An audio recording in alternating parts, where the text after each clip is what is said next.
আমার কাছে শীতের সিজন তেমন একটা ভালো লাগে না, কারণ শীত আসলে বাচ্চারা বেশি অসুখে ভুগে, মানে সর্দি কাশি লাগিয়েই থাকে। আর একটা সমস্যা হইতেছে, অনেক বেশি কাপড় চোপড় ধুইতে হয়, আর কাপড় শুকানোর জন্য রোদ উঠে না। তো যাই হোক, প্রকৃতির যেহেতু নিয়ম, শীত তো আসবেই। আর এখন থেকে শীত আসা শুরু হয়েছে, আর দিনও ছোট হওয়া শুরু হয়েছে। তো আজকে সকাল সকাল নাস্তা খাওয়ার পরে কিন্তু কাজে লেগে পড়ছি। প্রথমে কতটুকু জায়গার মধ্যে একটা নেট দিয়ে বেড়া দিতেছিলাম। এই নেট গুলা কিন্তু আমাদের ঘরে সবসময় থাকে। আমাদের বাড়ি যেহেতু গ্রাম এলাকায়, আমাদেরও মুরগি আছে। আর যেহেতু খোলামেলা পরিবেশ, অন্য মানুষেরও আশেপাশে অনেক মুরগি আছে। কোনো চারা বা গাছ লাগাইলে ওই গাছ আর মুরগির জন্য রাখা যায় না। এই জন্য আগে যে কোনো জায়গায় বেড়া দিয়া তারপরে গাছ লাগাইতে হয়। আমি কিন্তু 2-3 দিন আগে বাজার থেকে 3টা গাছ আনছিলাম, মুরুখ ফুল গাছ, বেগুন গাছ আর পেঁপে গাছ। কিন্তু এই মুরগির জন্য আর গাছগুলা লাগাই না, কারণ আমি জানি আমি যখনই চারাগুলা লাগাইমু এরপর পরে আইসা মানে মুরগিরা নিজ দায়িত্বে উঠানোর কাজটা সম্পন্ন করে ফেলাইবো। তো আজকে বেড়া দেওয়ার পরে কিন্তু আর কোনো দেরি করি নাই, একবারে তখনই এই গাছ 3টা লাগানোর কার্যক্রম শুরু করছি। তো আমি ভাবছিলাম যে অল্প কিছুক্ষণের মধ্যে হয়তো বা বেড়াটা দেয়া শেষ হইব, কিন্তু এত বেশি রোদ ছিল আজকে, মানে রোদের তাপে আর এই গাছ 3টা লাগাইতে লাগাইতে মানে আমার মনে হইতেছিল জীবনের অর্ধেক শেষ হয়ে গেছে। তো যাই হোক, আমি মুরুখ ফুল গাছটা আনছি শুধু শখের জন্য। এই গাছ কিন্তু আগে আমার বাড়িতে অনেক ছিল, কিন্তু জানি না হয়তো বা গরুয়ে খাইয়ে ফেলাইছে না কিভাবে একদম নির্মূল হয়ে গেছে। তারপর আজকে আবার আমি এই গাছটা কিনে আনছি, কারণ এই ফুলটা আমার কাছে দেখতে খুবই ভালো লাগে।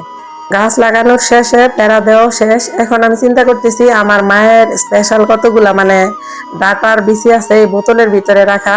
তো ওইগুলা কিছুটা যদি ফালাই দিই তাহলে এই জায়গায় কয়েকটা শাক হইলে এগুলো আবার তুলে নিয়ে খাইতে পারবো। যেহেতু এটা আমার ঘরের একদম কাছে, এই জায়গায় পানি দিতে সুবিধা হইব। এই বেড়ার ভিতরে আমি আরো 2-3টা গাছ লাগাইমু, হয়তো বা পেঁপে গাছ বা বেগুন গাছ। কিন্তু একবার এতগুলা গাছ আমি বাজার থেকে আনতে পারি না, তো এই কারণে পরে যেদিন যাই ওই দিন আবার আনবো। আর আজকে কাজ করতে করতে বেশি রোদ ছিল, তো আমার এত বেশি ক্লান্ত লাগছে শরীর, আজকে আর রান্না করার মতো কোনো শক্তি নাই। এই কারণে শুধুমাত্র 2টা ডিম ভাজি করছি। আর আগের দিন খিচুড়ি রান্না করছিলাম, ওইগুলা নর্মাল ফ্রিজে ছিল, ওইগুলা বের করে আমি গরম করছি। এতক্ষণে কিন্তু আমার ছেলে স্কুল থেকে আইসা করছে। তখন আমি কইলাম যে বাবা, আজকে আমার আর রান্না করার মতো কোনো শক্তি নাই শরীরে। তারপর আমার পোলাই কইতেছে যে সমস্যা নাই। তো আমি কুসুল টুসুল কইরা ওই খিচুড়ি আর ডিম ভাজি কইরা একটু সালাদ বানাইছিলাম শুধু আজকে, শসা, টমেটো আর লেবু, পেঁয়াজ মরিচ কাইটা দিয়া। খাওয়া দাওয়ার পরে একটু বিশ্রাম করতেছিলাম, আর আমার মেয়ের আবার আমি জোর করে একটু খাওয়াইতেছিলাম, কারণ আমার মেয়ে একদম কোনো কিছু খাইতে চায় না।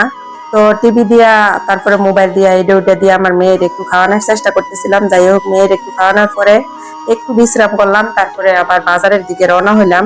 কারণ আমি তো আগেও বলছি যে আমার হাজবেন্ড যেহেতু দেশে থাকে না, আমার কিন্তু টুকটাক অনেক কাজই বাজারে থাকে।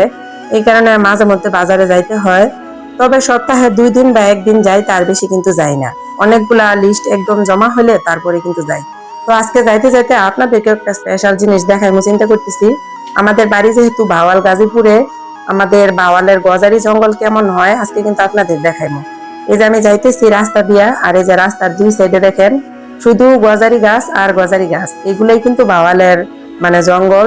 যারা গাজীপুরে আছেন তারা তো জানেনই, আর যারা গাজীপুরের বাইরে তাদের জন্য আজকে দেখাই দিলাম। আসসালামু আলাইকুম। এতক্ষণ পর্যন্ত ধৈর্য ধরে আমার ভিডিওটা যদি কেউ সম্পূর্ণ দেখে থাকেন তাহলে অসংখ্য ধন্যবাদ। আজকে বাজারে গেছিলাম একটা চুলা কেনার জন্য। এগুলা কিন্তু একটা চুলার দোকান। তো আমি চুলা দেখতেছিলাম দোকানে গিয়া। আজকের মতো আল্লাহ হাফেজ।